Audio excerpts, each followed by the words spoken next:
So, do you remember that scene in Lawrence of Arabia?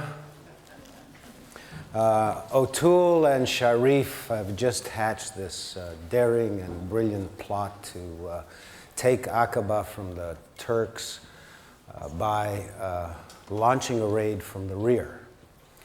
All the guns in Aqaba are facing the sea because that's the only way to approach the city, because at the rear of the city is this endless, intractable desert. And as the scene changes, do you remember it? The soundtrack goes boom, and you see this extraordinary sun, and it's hovering over this limitless expanse of desert, and a voice says, "The sun's anvil." Boom. So Bruce Kirkby has actually trekked across the empty quarter desert in Arabia on a camel. And, well, he's done lots of other things besides, and I've gotten him to agree to take me out on a trek which is going to be grueling and improving of my character, but not lethal. Bruce?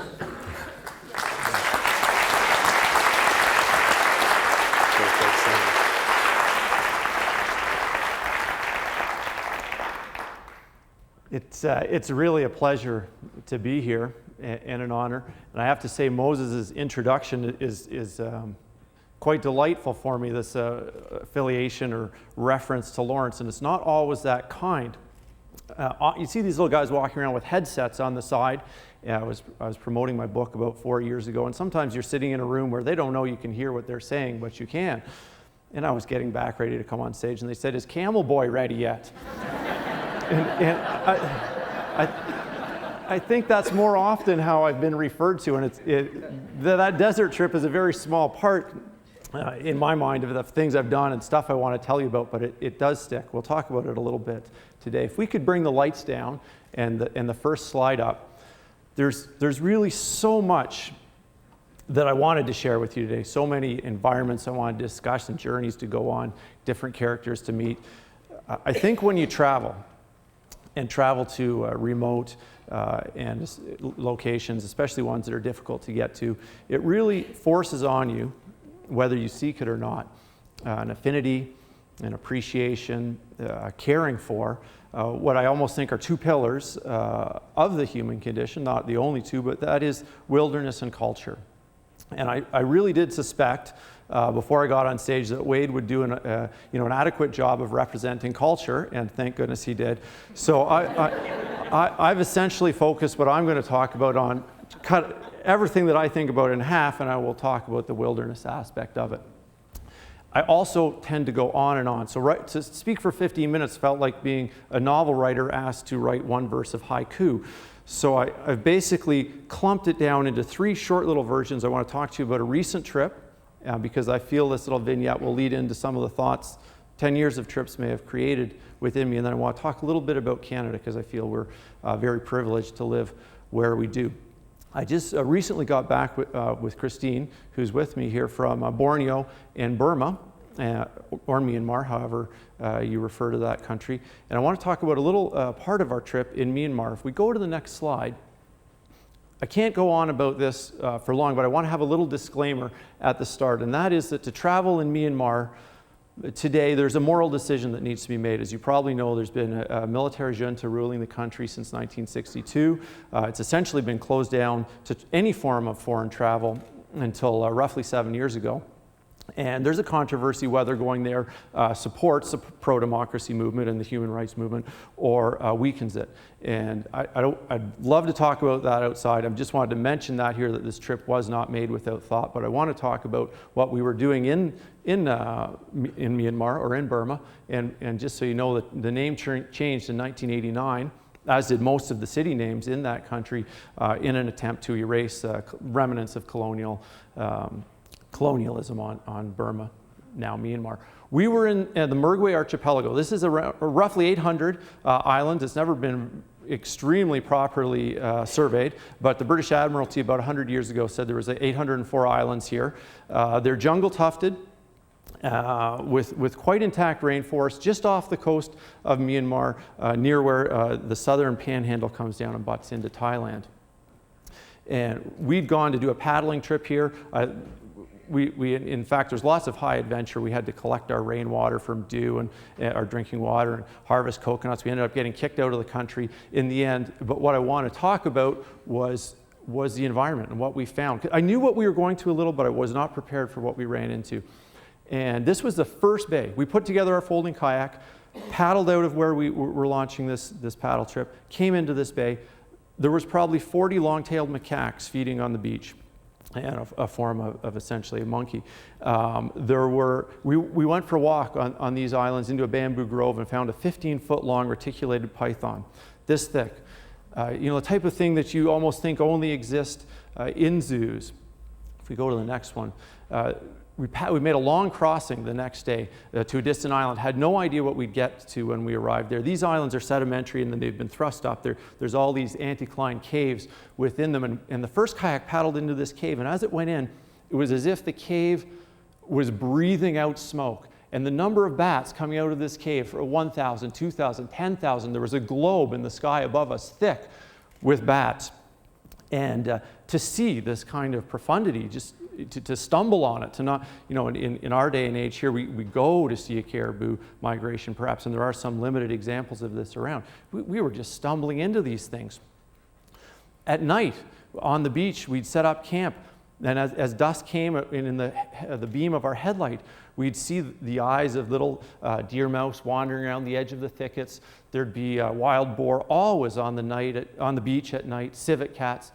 In fact, I think I woke up every day on this trip in my tent in the morning as the sun rose to either a macaque looking in or a boar snorting as it ran by and realized there was a tent. So we'd stumbled onto this glorious thing.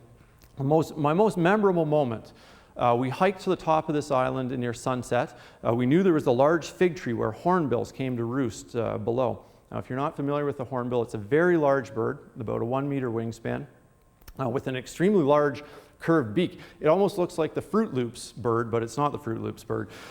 That's another one. But in any case, one of the distinctive characteristics of a hornbill is it has its primary feathers in the wings, but no secondary feathers. And what this leads to is that you hear every wing beat. So we were up, the sun was going down very close to the equator, so it drops fast atop these absolutely deserted islets, waiting and waiting. There were, of course, Brahminy kites flying around and different things, but we could see the fig tree, and all of a sudden we were looking up through the canopy and you'd hear, whoosh, whoosh, and then suddenly 3 birds in a pair came by and they disappeared down further into the forest, landed on the fig. They're very social hornbills, and they actually, what we found on this island was from about 100 kilometers radius around here, 80 hornbills. Eventually we heard more, whoosh, and then another group of 5 and a group of 10. And soon there were a multitude of birds on this tree hopping about, chirping, interacting. And I was so touched, I suppose, by the fact that I was seeing the social interaction of the birds going on. There's one part of the hornbill habits that I want to mention. And this ties into the fact that the hornbill is a key indicator of the health of a tropical ecosystem. They need a large area to forage. And they also really help the forest. They're a disperser of nuts. But one of the things that a hornbill needs that's very unique is a massive crook or hollow in a tree. And this is because to have their chicks, the male will do a very intricate dance, eventually convince the female to get into this hollow, and then together they will chew up fruit and bark and different things and essentially form a wall, closing the female in with only a slit that her beak sticks out through. She's then, for the next 3 months, or a little less, completely dependent on her mate. And there's been many reports from hornbill observers, if a male is killed or hunted or dies of natural causes, they've observed others sharing the same roost will not only hunt for their own chicks, they'll bring food to their kind of, this other now widowed hornbill. So an amazing intricacy going on in the life of this hornbill, and it's not necessarily important, but it's symbolic of what I want to talk about. And I felt that's what I was seeing in the Murgi archipelago. And why this is so poignant, or why I've decided to talk about this today, is because I feel there's something very interesting in the dynamic that's going on with this particular area. This is a beach in the Murgi. There's probably 1,000 of these. They are world-class, gorgeous beaches. Now, pristine environments in our world that exist today generally exist because of two reasons. They've been barricaded behind natural protection or some form of government protection. The Murgi has seen both. Very difficult place with southwest monsoon lashing it for 6 months of the year, malaria, no water sources. No one settled here. And with the strict isolation of the government, it's remained very intact. Well, that isolation is now lifting. If we go 280 kilometers down the coast, this is what we find. This is Patong Beach in Phuket. The town nearest the Murgi saw 11 visitors this year. Patong Beach saw 8 million. And Patong Beach is really the distillation of everything that's ugly about tourism in Thai. An incredibly flourishing sex trade, trinket trade, all types of rip-off artists, condos from wall to wall. You pay $3 to sit down on 1 square meter of beach. So what's been lost? Believe me, I didn't see a hornbill in Phuket. I didn't see a boa, and I didn't see a civet or anything. So what does that really mean? And these are the questions that I find travel and adventure for me today is this dichotomy of a great joy to be there and a great knowledge of what I'm seeing, and some others don't have the chance to see is being lost. And so I struggle with what wilderness really means. This is a picture from Ethiopia. This is Tissisat Falls. I'm sure it's not what you would have expected Ethiopia to look like, but this is after the rainy season. Our first cellist yesterday morning, I thought her point, and part of what she taught us was so important. I never thought I would hear the difference between a Stradivarius cello and a $100 cello. And I realized as I was riding the subway this morning that was a difference that I was trying to impart with some of these wilderness areas. I wish I could take you there we could do this little demonstration. Can you tell the difference between High Park, and the Murgi? I think you would. And that's what I try to do with my work now, is to share both the joy of being to these places, but that I do feel there's some intrinsic value there. One of the difficult things for me is I'm a rationalist, I'm a scientist. Or I actually studied engineering in another lifetime, but as soon as you condense the reason to save wilderness into words, you lose an essential aspect of it, the spirit or the heart or the soul. And the same with the Stradivarius. We could list the reasons why it should be, it was more valuable than another. And another little analogy I'd like to tie, if you were cold, I think you would make a lot of efforts before you chopped up the Stradivarius and burned it for firewood, especially, if it was in some distant location and you couldn't see it. I've got to pop through a few slides here, but I want to, I've seen this pattern over and over. Recently, I was in Hong Kong and doing an article about adventure in Hong Kong, if you can believe it, in wild spaces. There's 1,000 square kilometers there. Amazingly, 30%, that's very high, has been saved as parkland. If you look back, one report I often think of as Our Common Future, the Brundtland report, where they said, world goal would be to save 12% of our wildlands. Have we talked about that in the 12 years or more that have passed since that report? But luckily here, Hong Kong's done this. And I was sitting there quite interested, high adventure, flipped our kayaks a few times, and all types of stuff happened. You can leave it wherever, that's great. But I was sitting reading within 25 kilometers of 7 million people on a beach, burning a little driftwood fire. And what I read at that point was this was the point where the last wild tiger in Hong Kong was killed. And that was 77 years ago. And I realized that as I was preparing my notes for what I was going to write, I was calling this wilderness. But then I had to ask myself, what is wilderness absolute? Are there degrees? I think of the word unique. Something's not more unique. Is something wild or not? This wild area of Hong Kong will never return, unlikely return to the way it was. Just on this slide, very briefly, stay there, that's fine. But the northern one, when I left my job as an engineer, I went north and in the Arctic, that river in particular spent 150 days on. Great lesson it taught me was the impact of a road. And, we think of, I'd never thought of a road before. They almost put a road down that valley to create a copper mine, and great hoopla about this. It was eventually turned down. And of course, I see now every summer the value in that happening. We still have copper and things are doing all right. But I'd never realized the impact that road would have had. Not the copper mine itself and sulfides leaking out or other stuff, but the access. And that's something I think about a lot. In Alberta, and I'm digressing, we think of Alberta as the last frontier, the Rockies. In the foothills of the Rockies in the last 10 years, we've built in Alberta 44,000 new roads.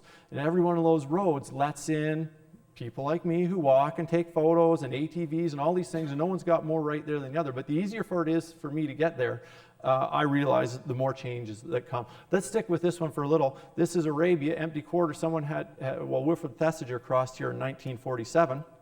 Theoretically, no one had been back by camel. There'd been some oil exploration and whatnot. But here, out in the middle of the desert, great rafts of plastic. This was a depository for the world's plastic bottles. It was almost like the game room at IKEA behind the dunes. There'd be so many Evian bottles kind of in the wind scoops behind these dunes. They aren't changing anything per se. What was more important in Arabia was what you didn't see, and that was the great herds of gazelle or oryx that were once there, and with the arrival of machine guns and vehicles, people decided they could drive around and chase these things and shoot them, and about 40 years ago the oryx went extinct in the wild. So it was what you didn't see that you missed, and this brings up a point I'd like to make or ask you to think about in the future, and that is, have you ever in your life traveled for 24 hours and not seen a sign of human alteration to the environment? And I've spent 15 years almost going to places that I consider somewhat difficult, and I don't think I have. I mean, I did a 65-day trek in the Coast Range of BC to very difficult places, but I can assure you every day I found slashes from a trapper's trailer, an old piece of tarpaulin. If you look carefully, you will see things. Some aren't as important as others, but it all shows, if we go to the next one, the impact we're having on the world. This was, and I don't want to belabor this, I don't want to be doom and gloom. The next part's actually going to be a little more uplifting. This is the Chang Tang in northern Tibet. I've been long trying to plan an expedition to cross this area, and to me it's probably one of the most difficult, or represents one of the most difficult places to access. This is a 1,000-kilometer wide plateau. It's all at the height of Mount Everest Base Camp. Very high winds there. I mean, over 200 days of the year the wind blows over 60 kilometers an hour, which is strong.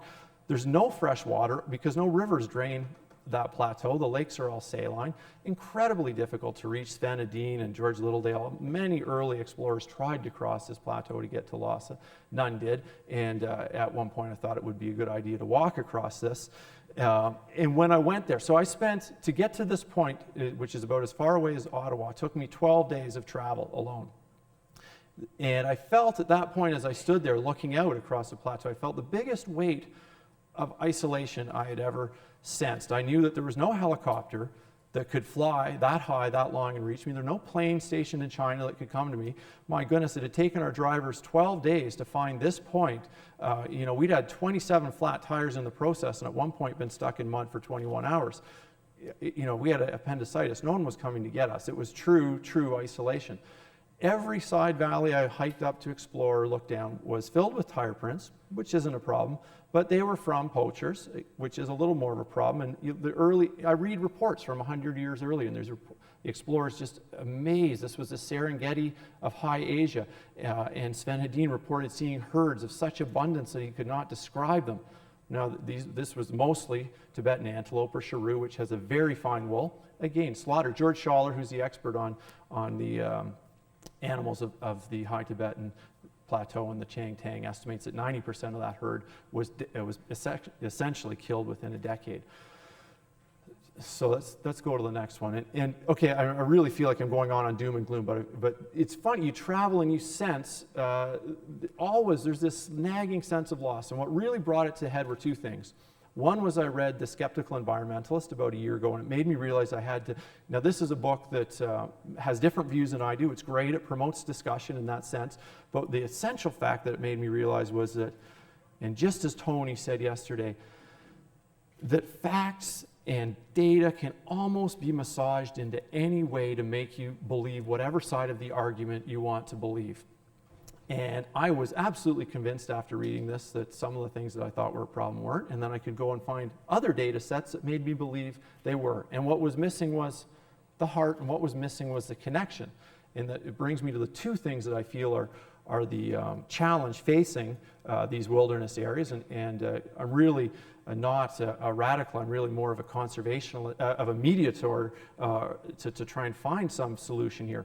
But one is I feel we've lost our connection. We live quite removed from them, so we don't realize what the effect might be. And the other came out for me in the Kyoto debate. And whether you had one side or the other, I strongly felt I was hearing so much self-interest, and I felt that it came from after maybe a decade or more, 3 decades of heavy promotion of individual rights, which I believe deeply in. Somehow we lost a sense of community responsibility. And it's a loose analogy to tie, but if I ask you, sometimes you hear the earth referred to as your mother. If a great number of doctors told you your mother was sick, would you ask them to prove it? Would you ask them to go and do more research so you were absolutely sure this was the case? Because if you did something now, it would interfere with your job or your career. This was the kind of lunacy of what I felt I was hearing. Obviously, I have a side on this.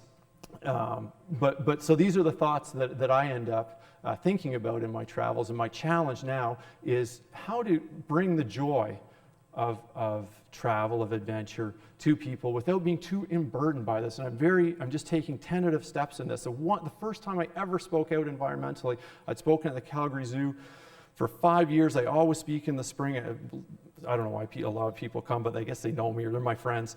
And in any case, I said something environmental, and the zoo director came to me after the first night and said, you can't say that tomorrow night. This was the zoo. So I realized how carefully I have to tread in this area.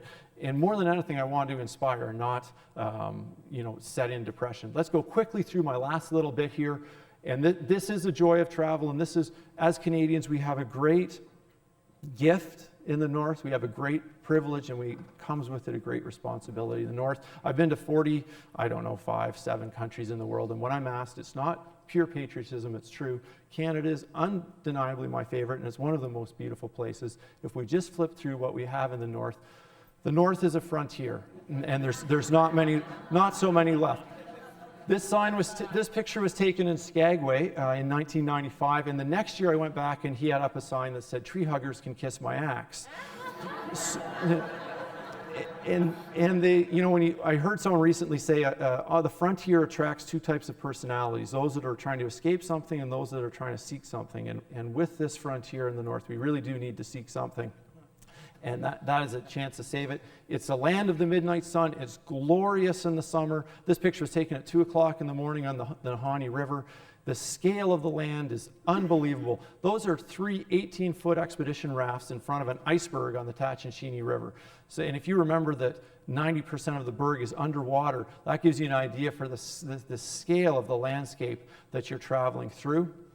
It's not all the huge. It's a tiny. There's an incredible profundity in the summer. This breeding season just launches on the land, and wildflowers spring up, and terns have come all the way from the far Arctic up, and it quickly fades to fall. And if we go to the next one, winter comes, but every season there is glorious. And so I've gone a little beyond my time, but I wanted to say in wrapping up that as Canadians, we're very lucky to have the opportunity to even think of these issues, and that when you do, maybe you can, think of the Hornbill, think of your mother, and these are important challenges we're going to be facing in the years to come. Thank you very much. Thanks so much. Yeah, absolutely. I'm going to go check coordinates. I'm not sure you get it.